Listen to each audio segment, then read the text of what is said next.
Le règne de Dieu est tout proche, convertissez-vous et croyez à l'Évangile.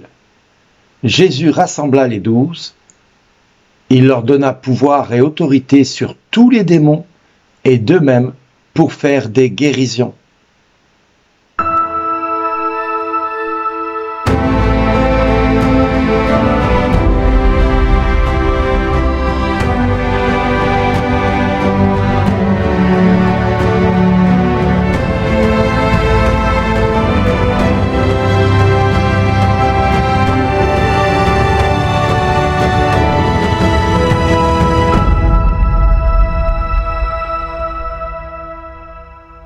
Aujourd'hui, le message vous est adressé par Bernard Dille. Bonjour les amis. Mon Dieu que j'aime cet évangile de Luc qui nous annonce que Jésus a rassemblé les 12 apôtres. Il leur a donné pouvoir et autorité sur tous les démons. Il n'y en a pas un qui échappe au pouvoir et à l'autorité des 12 qu'ils ont reçus de Jésus. Parce que c'est bien de cela qu'il s'agit. Il les envoie proclamer le règne de Dieu et guérir les malades. Il ne leur demande pas de faire des liturgies ou des sacrements ou autres. Non, il leur donne pouvoir et autorité sur tous les démons. Ce que l'Église fait aujourd'hui, c'est très bien, mais ce n'est pas ce que Dieu leur a demandé de faire. Ce que Dieu leur demande de faire en Jésus-Christ, il les envoya proclamer l'Évangile à toutes les nations. De ne prendre rien pour la route, ni bâton, ni sac, ni pain, ni argent, mais d'attendre tout de lui quelque part. De ne pas avoir une note unique de rechange, parce que quelque part, ils doivent s'attendre à être pris en charge en totalité par ceux qui les accueillent. Et quand vous serez reçus dans une maison, eh bien, restez-y jusqu'à ce que vous repartiez de là. Oui, mais pendant ce temps, vous avez autorité et pouvoir. Je dis bien autorité et pouvoir sur tous les démons et pour guérir toute maladie. Il ne s'agit pas là de quelque chose d'abstrait, c'est quelque chose de concret. L'homme de Dieu, quand il est envoyé en mission par Jésus, il a tout pouvoir. Alors l'Église, quand elle institue un diacre ou un prêtre et qu'elle leur donne, eh bien l'Église dit Dieu et l'Église vous choisissons comme diacre ou comme prêtre et voilà ce que vous allez faire. Mais dès que ces derniers font quelque chose, bien souvent les autorités supérieures prennent peur parce qu'ils perdent le contrôle. Padre Pio a fait peur à beaucoup de monde puisqu'il guérissait les malades et chassait les démons et qui plus est avait le don de bilocation. Et alors en plus, ce qui était quand même scandaleux, c'est qu'il avait les stigmates.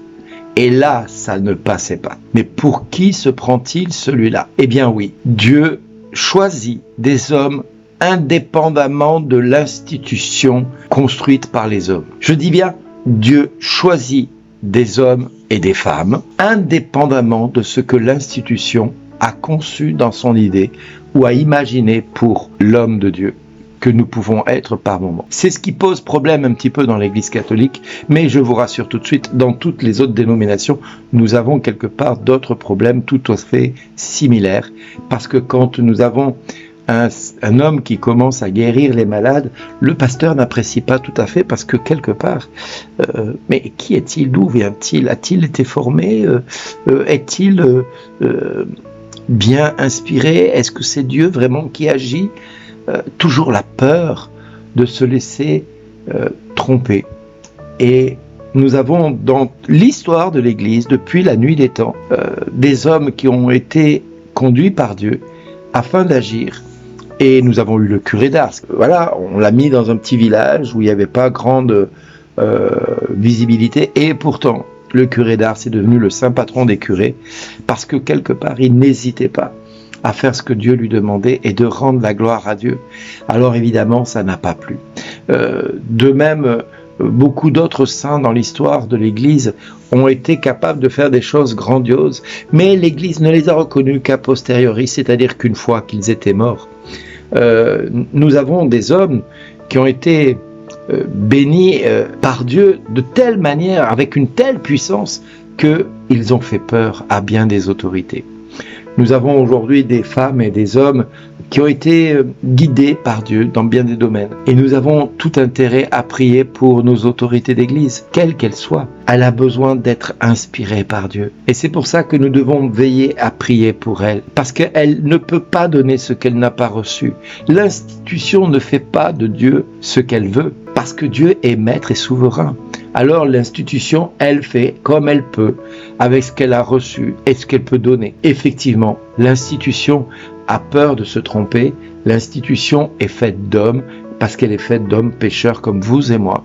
Et elle a le droit d'avoir peur, elle a le droit de craindre, elle a le droit de se laisser entraîner par une phobie du miracle, une phobie du miraculeux. Nous avons tous les exemples dans l'histoire de l'Église, mais nous devons prier pour la sanctification de notre Église que nous aimons, qu'elle soit catholique, évangélique, protestante ou orthodoxe ou anglicane ou autre, qu'importe le nom de la dénomination à laquelle nous appartenons, mais nous devons prier pour la sanctification de cette Église, parce que Dieu a besoin d'elle, a besoin de ces hommes, même s'ils ne sont pas forcément très inspirés par moments, mais qui sont profondément humains.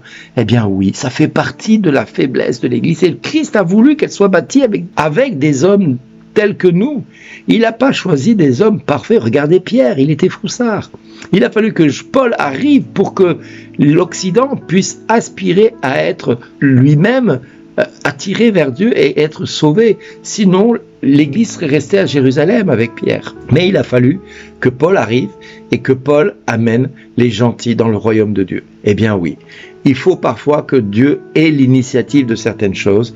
Donc prions pour que notre Église puisse avoir demain des hommes qui suivront l'initiative de Dieu et se laisseront imprégner par l'initiative de Dieu.